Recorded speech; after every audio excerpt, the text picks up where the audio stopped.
আসসালামু আলাইকুম। আশা করি আপনারা সবাই ভালো আছেন। তো আলহামদুলিল্লাহ আমরাও ভালো আছি। প্রতিদিনের মতো আজকে একটা নতুন ভিডিও নিয়ে আপনাদের মাঝে আইছি। একটা লাইক দিয়ে আমার পুরো ভিডিওটা দেখবা, ইনশাআল্লাহ আপনার কাছে ভালো লাগবে। তো আজকে আমি হলফা পাতা ফিশিয়া ভর্তা বানাইমু, আর আপনারা দেখবা আমার লগে থেকে। তো আমার কিন্তু অনেক প্রিয় একটা খাবার হলফা পাতার ভর্তাটা। তবে হলফা পাতার ভর্তা আমার এই চ্যানেলে আছে, মানে আমি একদিন দেখাইছিলাম আপনারা যে আমি 2 ধরনের ভর্তা বানাইছিলাম। তো একটা মানে কুলা দিয়া ফিশিয়া ভর্তা বানাইছিলাম, আর একটা মানে ভাজি করছিলাম। তো আজকে যে একটা বানাই আর ভর্তা, ওটাও খাইতে কিন্তু সবচাইতে বেশি স্বাদ। তো হলফা পাতারে আমি সিদ্ধ দিলাম, আপনারা তো দেখলা কিলা সিদ্ধ দিলাম। আর এখন মাছ ভাজিমু, হলুদ দিয়া লবণ দিয়া মাছটা বালা করে মাখাইয়া নিয়ে।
খুব সহজ একটা ভর্তা, কিন্তু এই হলফা পাতার ভর্তাটা খুব কম উপকরণ দিয়াও ভর্তাটা কিন্তু অনেক মজা লাগে খাইতে।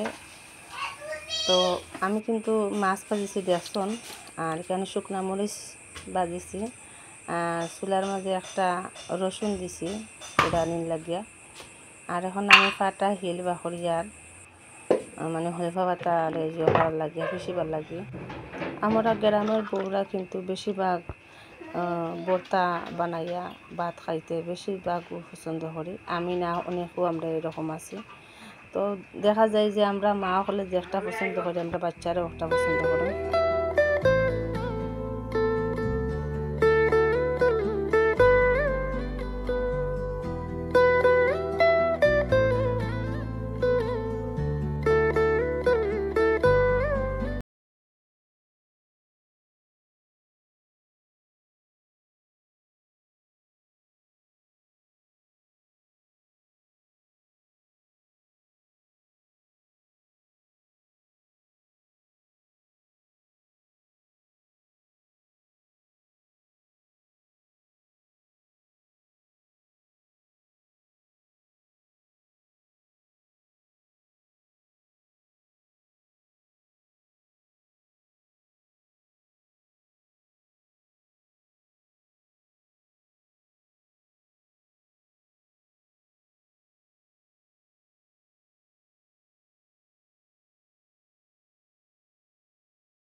অলরেডি কিন্তু আমার ভর্তাটা এখনও হয়ে গেছে।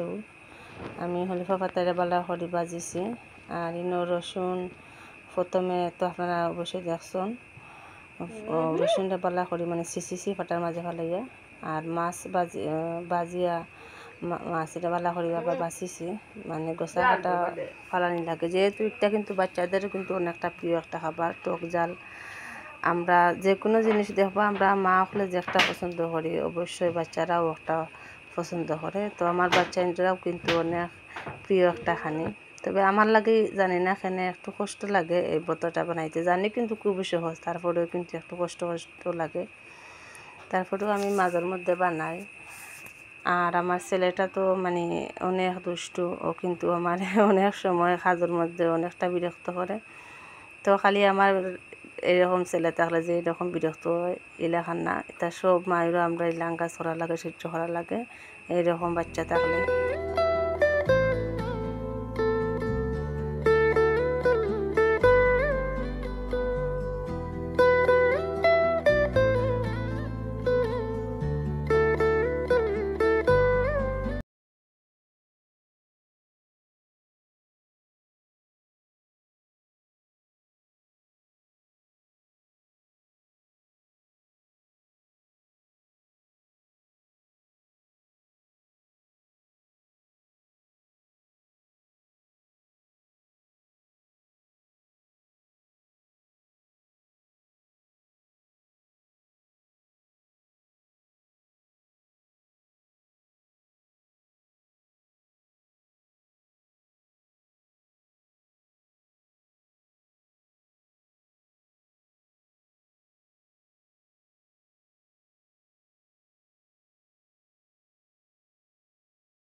তো আমার ভর্তাটা হয়ে গেছে, আর এখন আমার মানে ঘর গুছানির পালা।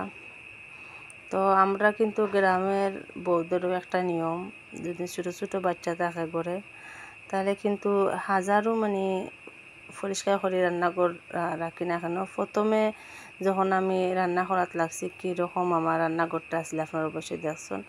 আর রান্না করার পরে এই যে একবারে নাজাল অবস্থা, তারপরে হয়েছে আমার যে বাচ্চারা, তারা কিন্তু সব কিছু মানে একবারে এলোমেলো করিলায়, মানে সুন্দর করে গুছাই গাছাই তারা লাগে মানে রাখা যায় না। তবে আমার কিন্তু অনেক সময় অনেক ভালো লাগে যে সব কিছু আমি গুছাই গাছাই রাখবো। তবে আসলে আমার বাচ্চারা কিন্তু অনেকটা ছোটো ছোটো, তারার লাগে তা রাখা হয় না আর রাখাও যায় না। তারপরেও ইনশাল্লাহ আমি চেষ্টা করি, দেখুন মানে দিনের বেলা কিন্তু আমার বাহিরেও অনেক কাজ থাকে, আমি অনেক ব্যস্ত থাকি, তাই রাত্রেবেলা শেয়ার করার চেষ্টা করি ভিডিও বেশিরভাগ। আর এখানের মাঝে কিন্তু আমি মানে একটা বাতর ফ্যান আর এটি লাগালি আমি এখন থেকে একটু শেয়ার করলাম। এলা কিন্তু মানে আমার লাগে অনেকটা সহজ লাগে এলাকার মার গালতে, তো একটু শেয়ার করলাম এখন। তো আছে আমার কিন্তু অলরেডি রান্নাঘরের কাজ এখন শেষ হওয়ার পথে। আল্লাহ হাফিজ।